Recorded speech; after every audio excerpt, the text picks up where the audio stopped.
Milei's Omnibus Bill passes through the lower house of Congress. Demonstrations outside the Congress building turn violent. Limits on the sale of Argentine land to foreigners remain in place. And Chinatown celebrates the Year of the Dragon. Welcome to a bloke in Buenos Aires, presenting news and views in English from the capital of Argentina. Please feel free to like, subscribe, and leave a comment. After a week of delays and a mammoth session, the government's so-called Omnibus Bill has finally been passed by the lower house of Congress.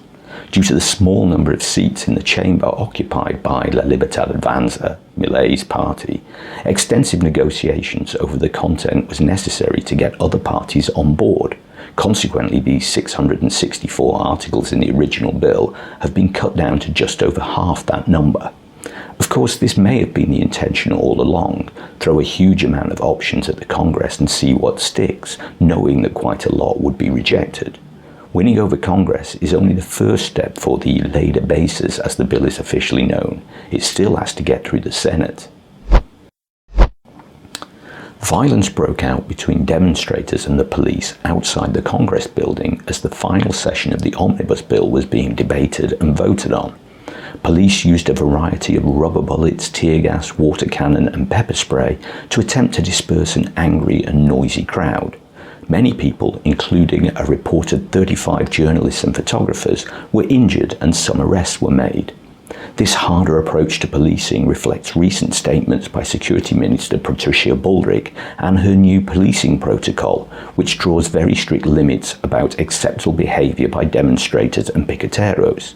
The demonstrators, for their part, claim it was a peaceful protest until they were set upon by the police. The overall tone on both sides was much harsher and more angry than the largely peaceful demos during Wednesday's general strike. This rapid escalation of violence, with the police receiving the full backing of both Bullrich and Milei, bodes for a long, hot summer of confrontations. Meanwhile, President Milei's mega decree, which came into effect on December the 29th, is under scrutiny in the courts. One particularly contentious article of the mega decree is intended to remove limits on land sales to foreign citizens or organisations. These limitations are designed to protect the sovereign and territorial integrity of Argentina. It's been argued that opening up Argentine soil for foreign purchase has nothing to do with tackling the country's social and economic problems, and therefore is well outside the stated intentions of the decree, and probably beyond the limits that presidential decrees can be used for. Last Monday, a judge suspended this article.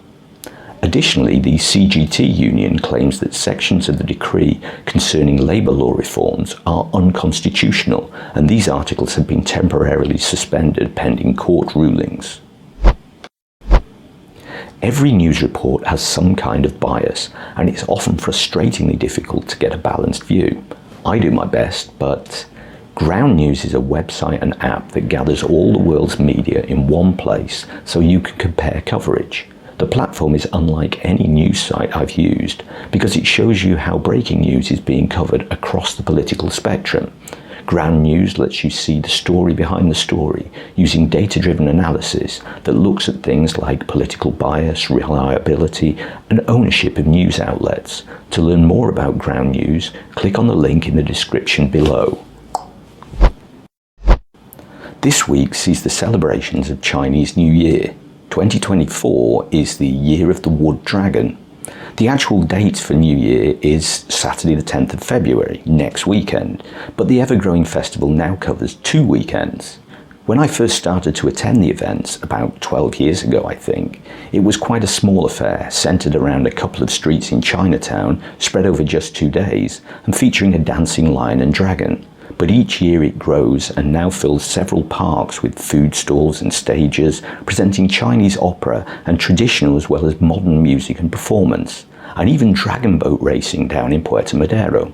The festival covers 2 weekends and is very popular and well attended. I'm told that it's now the biggest Chinese New Year festival in Latin America. Chinatown itself has recently expanded to fill some newly created streets. To be honest, it's not so much Chinatown as Asiatown, with a mix of Chinese, Korean and Japanese restaurants. But without any malice intended, the casual racism of Argentinians means that anyone from East Asia is un chino. All in all, the festival is a fun day out, and they still have the dancing lion and dragon.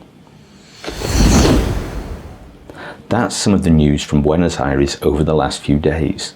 Let me know what you think about these and any other recent topics in the comments below. Thanks for watching this video. I hope you liked it. If you did, please give it a like and subscribe to see more similar content. And if you want to support the channel, you can buy me a coffee in the link below. And until next time, que tengas un buen día.